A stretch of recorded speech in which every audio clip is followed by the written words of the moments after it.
Visited. Une entreprise qui a été créée en Afrique du Sud. Cette entreprise a été créée en 2004 et cherche à lutter et à réduire la sous-bancarisation de la population, notamment en ciblant une population qui n'intéresse pas du tout les banques traditionnelles, qui est une population rurale et de revenus modestes. Les principaux services bancaires sont proposés à la clientèle, mais non pas sous un format traditionnel qui est celui d'une agence,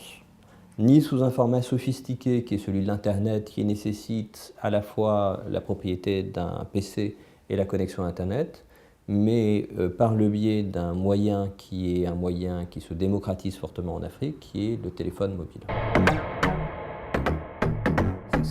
C'est la cohérence de ces différents éléments, le modèle économique, le ciblage marketing,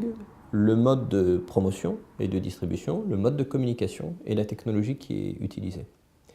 Et pour moi, ça me semble assez révélateur de ce que peuvent donner les technologies de l'information quand elles ne sont pas utilisées pour elles-mêmes.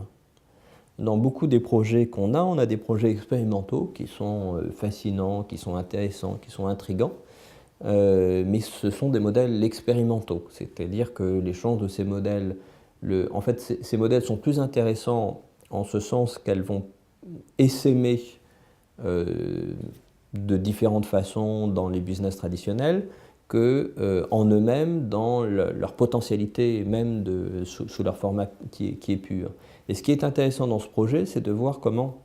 les technologies de l'information ne sont pas utilisées pour elles-mêmes, mais sont un outil, un instrument dans une politique d'ensemble, qui est à la fois une politique d'entreprise, il s'agit de développer un business, mais qui a en même temps une visée sociale qui est extrêmement claire, qui est de permettre à des millions d'Africains d'avoir accès aux services bancaires, alors que les systèmes actuels ne leur permettent pas d'avoir accès. Wizit, je pense, peut avoir un rôle de modèle dans différents pays africains, mais aussi dans les pays en développement. La démocratisation du téléphone mobile ouvre un marché considérable